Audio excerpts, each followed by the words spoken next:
no todos los fenómenos de herencia genética pueden ser explicados desde las leyes de Mendel.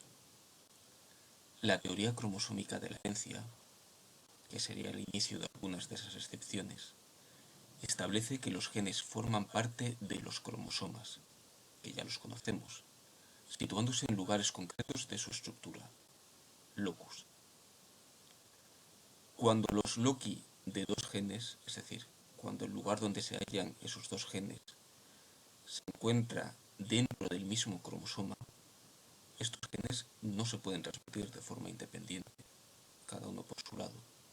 Sería lo que llamamos genes ligados. Ahora bien, tampoco se transmiten siempre juntos debido a un proceso que ya conocemos, que es la recombinación.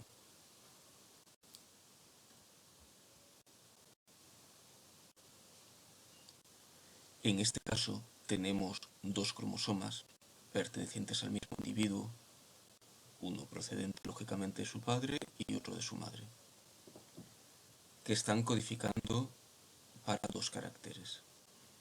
En un caso, en el primer carácter dominante A mayúscula, recesiva A minúscula, para el segundo carácter dominante B mayúscula, recesiva B minúscula.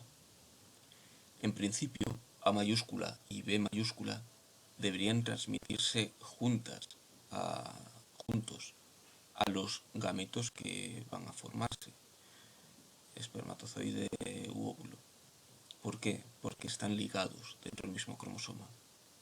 Sin embargo, como podemos ver aquí, puede producirse un fenómeno de entrecruzamiento o sobrecruzamiento o crossing over, como lo queremos llamar, que da lugar a gametos, o mejor dicho, cromosomas recombinantes, que no son iguales a los cromosomas parentales de los que proceden. Es decir, que pueden formarse gametos iguales con los mismos cromosomas que los parentales, A mayúscula, B mayúscula, pero pueden darse situaciones de combinación, con lo cual no estaríamos transmitiendo exactamente los mismos cromosomas de nuestros padres en cada gameto.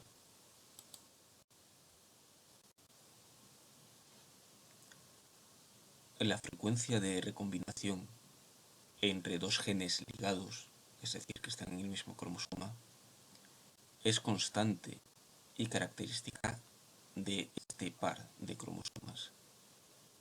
La frecuencia de recombinación la veremos más adelante, pero ahora vamos a intentar visualizarla.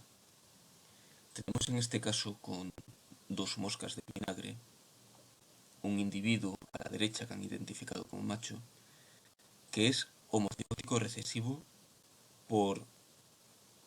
para cada uno de los caracteres que vamos a estudiar. Estudiaremos dos caracteres, bien, este individuo es recesivo para los dos. En cambio, el individuo de la izquierda, que lo han identificado como una hembra, es heterocigótico para estos caracteres, es decir, que tiene el alelo dominante y el alelo recesivo en ambos casos. ¿Qué ocurre? Que cuando los cruzamos tenemos todas estas combinaciones. Vemos que la posibilidad de recombinación en este esquema se muestra solamente en el caso de los óvulos, que es donde la recombinación nos podría dejar situaciones diferentes. En el caso de los espermatozoides, todos los cromosomas van a ser iguales, para estos caracteres al menos, porque como hemos visto, el macho es homocigótico recesivo, es decir, tiene lo mismo.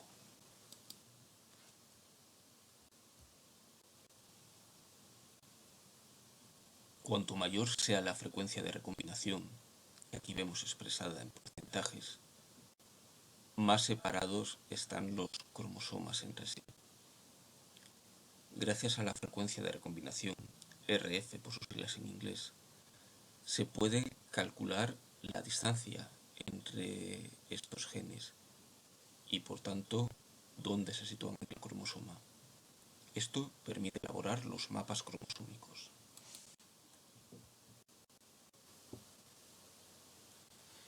Una cosa que tenemos que tener clara es que cuanto más distancia haya entre los genes del mismo cromosoma, más fácilmente habrá una recombinación entre ellos.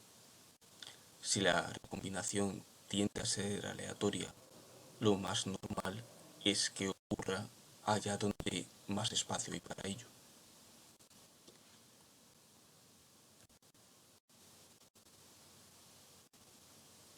La frecuencia de recombinación se calcula dividiendo el total de descendientes recombinantes, como vemos aquí, entre el número total de descendientes y multiplicado por 100 porque es un porcentaje. Ojo, en el numerador estamos hablando de descendientes en los que hay una recombinación, no necesariamente que expresen unos determinados caracteres. Eso lo medimos en términos de dominancia y recesividad. No, aquí nos hablan de descendientes en los que haya habido recombinación, que eso se puede detectar de una forma o de otra. Bien, frecuencia de recombinación, número de descendientes en los que ha habido recombinación dividido entre el número total de descendientes y por 100. ¿Qué es la unidad de mapa genético? Bien, es por definición el centimorgan, la distancia entre dos genes del mismo cromosoma con un determinado porcentaje de recombinación. Tranquilidad, lo vamos a ver más fácilmente con un ejemplo. ¿Qué es un centimorgan? Un centimorgan es la distancia dentro del cromosoma en la que la probabilidad de recombinación es del 1%. Ojo, probabilidad de recombinación. Pero centimorgan mide distancia. En este caso, como hablamos de ADN, distancia medida en pares de bases de ADN. Otra cosa es la probabilidad de recombinación que haya en esa distancia. Entonces, ¿a cuántos pares de bases equivale un centimorgan?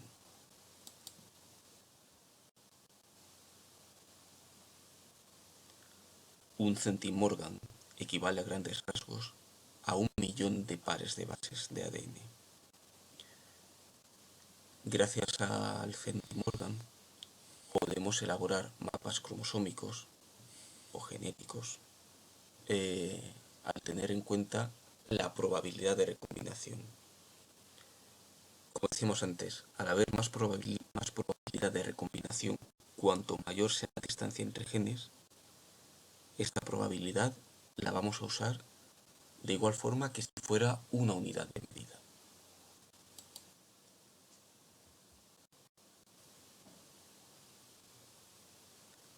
Dentro de los fenómenos genéticos que nos explican directamente gracias a las leyes de Mendel, tenemos la herencia intermedia, en la cual el fenotipo de la F1 de la primera generación no se expresa en términos de dominancia o recesividad, no se expresan unos genes u otros según sean dominantes o recesivos, sino que el fenotipo es una gradación, por así decirlo, del carácter entre un progenitor y otro. El ejemplo clásico en este caso es la flor del don Diego de noche, en la cual, como vemos, de un progenitor de raza pura para el color rojo, cruzado con un progenitor de raza pura para el color blanco, obtenemos un individuo híbrido de color rosáceo.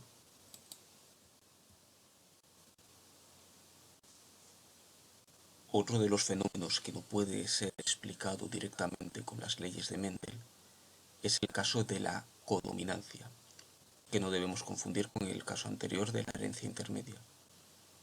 En el caso de la codominancia se expresan los dos alelos parentales en el caso de que sean igualmente dominantes. El ejemplo clásico aquí es el del grupo sanguíneo de humanos A y B. Se expresan cuando están en presencia de 0 o acompañados de A o B, en su caso, pero cuando son heredados a la vez, A y B, se expresan ambos conjuntamente. Es el caso de las personas con grupo sanguíneo AB.